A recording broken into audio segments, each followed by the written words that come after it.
हाँ, मैं इस स्लाइड पे आपसे बातचीत कर रहा था रूपवादी या संरचनावादी व्याख्या, अरस्तु के और भी आपके ने नव शास्त्रवादी व्याख्या, और आप लोगों ने देखा था कि स्वच्छंदतावादी व्याख्या में क्या क्या बातें हुई थी।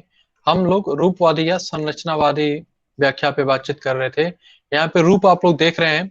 रूप से तात्पर्य यही है कि हम चाहे प्रकृति का रूप रहे हैं या हम चाहे किसी भी साहित्यिक विधा का रूप देख रहे हैं, कह रहे हैं, या उसमें जो उसकी रचना है, उसकी रचना में जो उसके अपने आंतरिक नियम है, उनके आधार पे उसकी व्याख्या विश्लेषण और उसको समझने और समझ की बातचीत इस संरचनावादी या रूपवादी व्याख्या में की जाती है।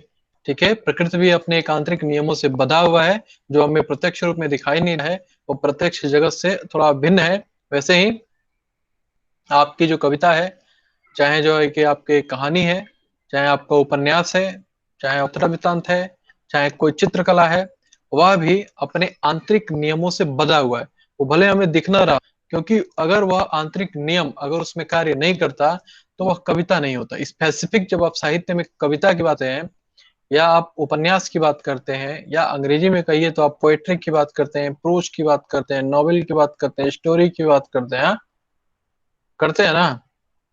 तो सम्मिलित में अगर कहा जाए तो इसको क्या कहते हैं? साहित्य कहते हैं। और साहित्य में जब आप विधागत रूप जब अलगाव करते हैं, तब आपको जो है कविता की एक अपनी आंतरिक नियम है, संरचना है ना? तो वह चाहे जो है कि हमारी मध्यकालीन कविता हो, या रीतिकालीन कविता हो, या आधुनिक कविता, सबके अपने अपने एक नियम है। कोई छंद मुक्त है तो कोई छंदबद्ध है, कोई अलंकारों के माध्यम से है तो कोई प्रतीकों को लेकर के चलता है। ठीक है ना? तो ये सारी चीजें जो है कि जब आप समझ में आ जाएगा, और कह रहे हैं कि आप ये जो स्कूल है, जो संरचना लोग हैं, फ्रांस में जो है कि ये निश्चित रूप से आया था। फ्रांस में जो है एक संरचना भाषा वैज्ञानिक थे, सस्योर। ठीक है, आप लोग उनके बारे में पढ़िएगा। संरचनावाद के एक तरह से जो आधुनिक अध्ययन पद्धति है, उसमें सस्योर का महत्वपूर्ण योगदान है। वो भाषा वैज्ञानिक थे और फ्रांस में पढ़ाते थे, और पढ़ाने के क्रम में ही ये बात निकल के आई थी, संरचना पे बल दिया। और जो बात मैं आपसे कह रहा हूँ, हिंदी भाषा के माध्यम से कह रहा हूँ, और आप समझ पा रहे हैं, वह इसीलिए समझ पा रहे हैं क्योंकि हिंदी भाषा के जो अपने आंतरिक नियम है, जो उसकी संरचना है, जो उसका व्याकरण है, वह आपके मस्तिष्क में है और मेरे मस्तिष्क में भी है। इसीलिए जो बात मैं कह रहा हूँ आपसे, ठीक ठीक आप वही बात समझ पा रहे हैं। अगर मैं आप कहने की संरचना में व्याकरणिक जो नियम है, जिसको आप भी जानते हैं और मैं भी जानता हूँ, अगर उसमें परिवर्तन कर दूं तो मैं जो कह रहा हूँ आप बिल्कुल नहीं समझ पाइएगा। ठीक है? इसी प्रकार से आप लोग देख लीजिए कि जो शब्द जहां पे आता है, अगर मान लीजिए कि मैं कह रहा हूं को मैं पहले ले आ दूं, मैं कह, तो आप समझ नहीं पाइएगा, है ना? या हूं कह मैं, तो ये मैंने जो संरचना में परिवर्तन कर दिया दोस्तों, इससे आपको कोई भी अर्थ प्रतीत नहीं होगा।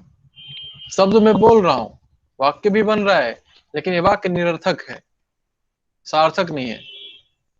तो वह कह रहे हैं कि हर कलाकृति की, हर वस्तु की अपनी एक आंतरिक संरचना होती है। वह रचना उसके अस्तित्व को प्रदान करता है। ठीक है?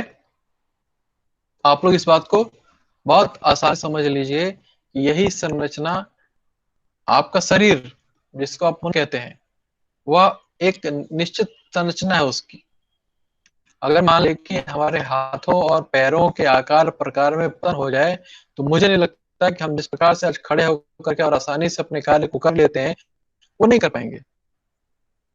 तो ये जो नियम है हमारे शारीरिक सौष्ठव का या शारीरिक निर्माण का, यह भी बनना चाहिए, तभी जाकर के हम एक मनुष्य के रूप में अपने दैनंदिन क्रियाकलापों को कर पाते हैं और निरंतर आगे प्रगति करते रहते हैं। तो वही ये संरचनावादी लोग कहे हैं कि भैया, ये जो आपका साहित्य है, यह एक इसकी अपनी स्वायत्त प्रतिष्ठा है, यह इसका अपना सर स्वायत्त वॉइस ब्रेक हो रही है आपकी। अस्तित्व है। और नेट की प्रॉब्लम होगी, तुम लोग सुन लो, दिक्कत होगा तो रहेगी ही, है ना, समझ में आएगा तो फिर कर लेंगे, क्योंकि बेटा बार बार की ऑफ करके ऑन करना ठीक नहीं रहेगा। ठीक है, तो कह रहे हैं कि ओके सर। 20वीं सदी के मध्य में नव अरस्तवादी आलोचकों को शिकागो स्कूल का आलोचक कहा जाता है, और उनके मुख्य चिंता कलाकृति की स्वायत्तता की प्रतिष्ठा है ना, कि जो कलाकृति है वह जो है कि क्या है कि स्वायत्त है, ऐसा नहीं है अब समाज या किसी रचनाकार के माध्यम से ही आप उसका व्याख्या विश्लेषण या मूल्यांकन रचना करेंगे।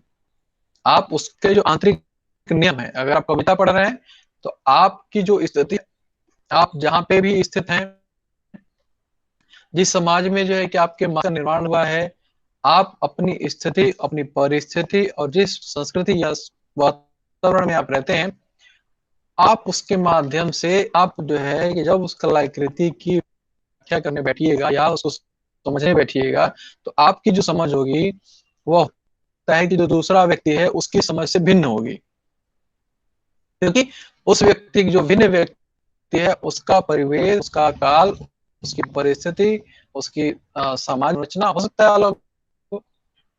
तो वही कह रहे हैं कि आप कलाकृति को जो है किसी कब क्या कहा है, तो कवि ने जो कहा है आप बस कवि से जोड़ करके, और जो कवि कह रहा है आप उसको मत देखिए।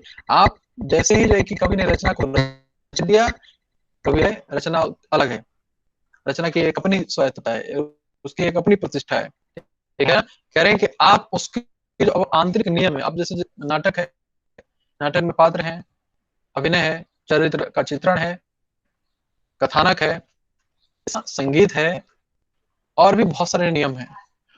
कह रहे हैं कि आप उन नियमों के माध्यम से क्या करिए, आप उन नियमों के माध्यम से रचना नाटक को देखिए।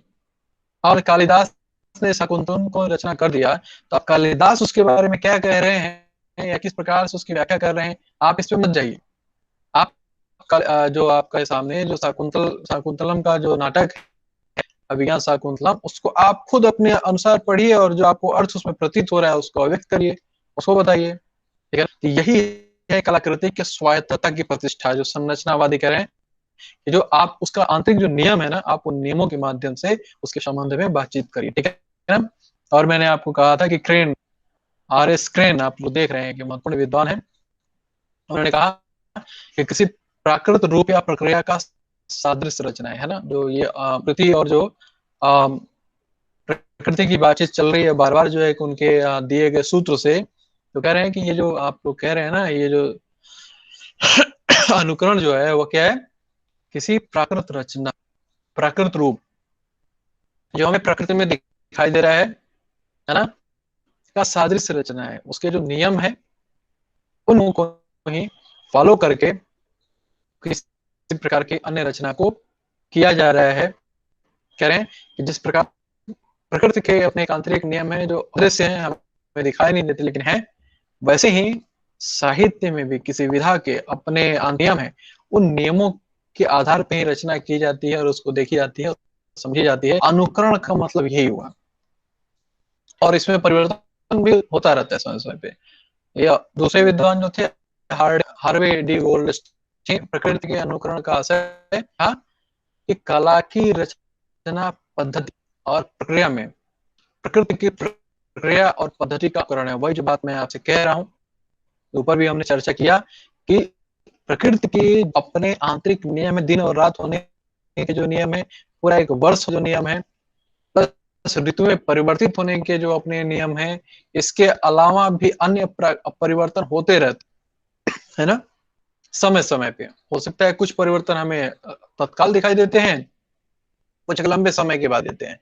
तो कह रहे हैं कि ये जो आंतरिक नियम है ना, कह रहे हैं कि इसी का अनुकरण जो है कि क्या किया है कि जो काव्य में किया जाता है, जो काव्य के जो अपने आंतरिक नियम है, इनका अनुकरण है, निहूबहू नकल है। तो क्रेन ने कहा ये सिद्धांत की केवल प्रतिच्छायात्मक सत्ता नहीं मानता, मतलब ये किसी काव्य जो कवि है या कोई रचनाकार है वो महत्वपूर्ण है, और उसके द्वारा लिखा गया जो साहित्य है वह उसी से जुड़ करके बातचीत उसकी होगी, यानी वह अलग नहीं हो सकती। जैसे मान लीजिए कि रामचरितमानस की व्याख्या आप तुलसीदास से जोड़ के ही करेंगे, ऐसा नहीं है। हमेशा अब रचना रामचरितमानस हमारे सामने है, तुलसीदास अब अलग हो गए, ठीक है। इस रचना में देखिए कि अब जो है कि ये जो महाकाव्य है इसकी व्याख्या महाकाव्य के नियमों और जो उसमें आंतरिक नियम है उसके आधार पे होगी, है ना।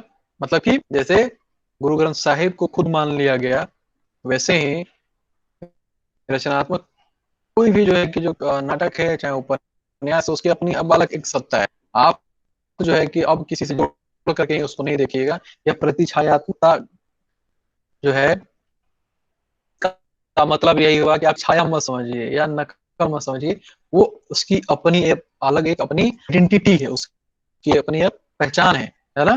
जैसे आप कोई नारा लीजिए, आप कोई जैसे प्रसाद का चंद्रगुप्त आप पढ़ रहे हैं, आप प्रसाद जीवन से ही जोड़ करके बस जो है कि आप उसकी व्याख्या विश्लेषण नहीं करिए। प्रसाद का नाटक जो है जो चंद्रगुप्त है उसमें लिखा हुआ है, आप उसको पढ़िए, उसको देखिए और समझिए, फिर उसकी जो है कि व्याख्या विश्लेषण करिए, है ना। तो वही कह रहे हैं कि ऐसी छायात्मक सत्ता जिसके बाहर जीवन की सत्ता उत्तर वर्तमान सच्चाई के रूप में कायम रहे, है ना।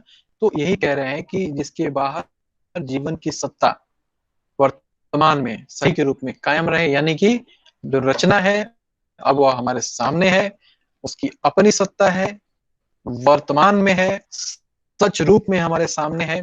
अब जो है कि हम किसी और वह कारणों को लेकर के व्याख्या विश्लेषण नहीं करेंगे, बल्कि रचना के भीतर जो आंतरिक नियम है हम उसको ध्यान में रख करके उसकी रचना करेंगे। और ध्यान एक बात और ध्यान में रखिएगा आप सब कि संरचनावादी जो लोग हैं, स्ट्रक्चरलिज्म जो थ्योरी है वह मात्र साहित्य पे लागू नहीं होता, वह इस पे लागू होता है, मेडिकल मैथ्स पे भी लागू होता है, साहित्य साइंस पे भी लागू होता है। इसके अलावा आप लोग देखिए साइकोलॉजी में भी लागू होता है, दर्शन में भी होता है, बहुत सारे जगहों पे संरचनावादी व्याख्या है। तो एक जो है कि इसका विश्लेषण करने का साहित्य में भी तरीका है यह, और ये बार बार कह रहे हैं कि आप साहित्य को उसके आंतरिक नियमों से जानिए। और ये प्रकृति जो है कि अनुकरण जो है कि किस बात का होता है, संरचना का होता है ना, परिवर्तनशील है आप किसी को भी, और ये संरचना ही आईडी प्रदान करता है ना। आपको जैसे मान लीजिए कि कहा गया मनुष्य, तो मनुष्य की जैसी रूप सभी प्रकार के मनुष्य को इंगित कर दिया गया।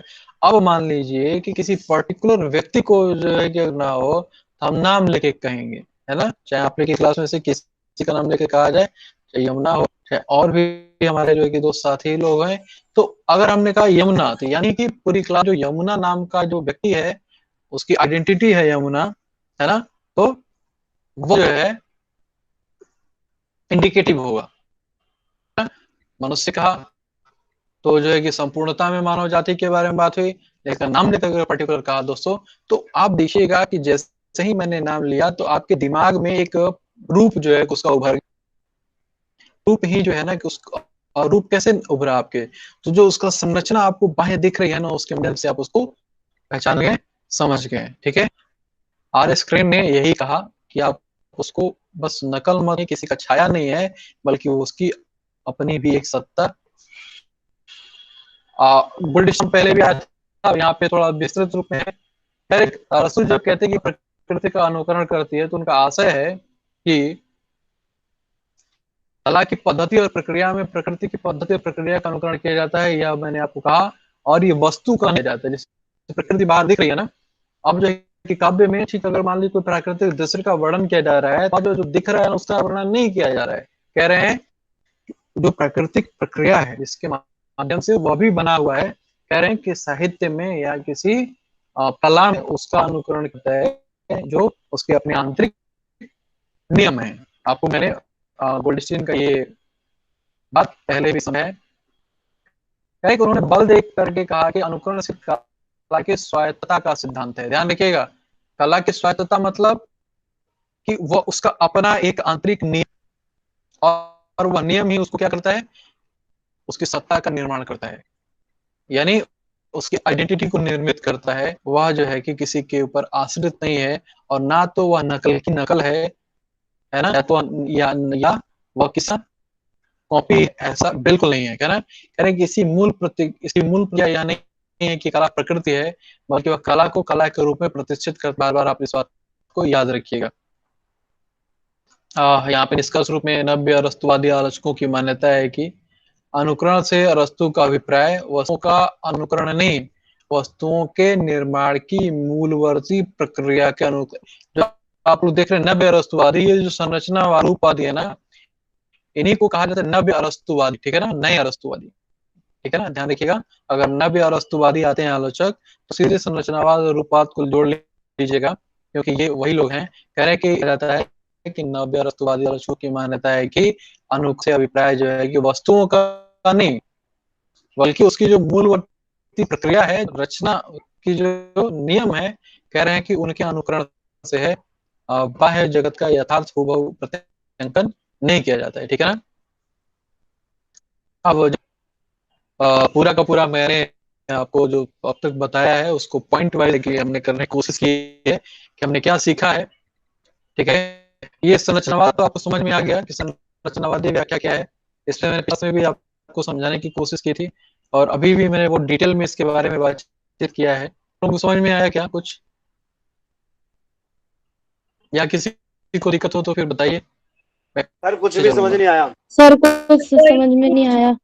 कुछ सही से समझ में नहीं आया।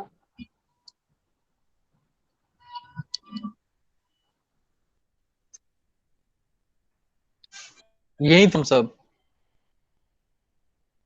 Yes sir. सर आपकी वॉइस बहुत ज्यादा ब्रेक हो रही थी, वॉइस संरचना एकदम बहुत आपको समझ ज्यादा में आया? ब्रेक हो। सर पूरी फिर पूरी नो एक एक सर। पैराग्राफ खत्म सर। सर पूरी क्लास में ब्रेक थी, बस कभी कभी आवाज आ रही थी, ठीक। यस सर, इसीलिए फिर डिस्टरबेंस ना हो, मैसेज में भी टाइप करा था कि आप एक बार चेक कर लें।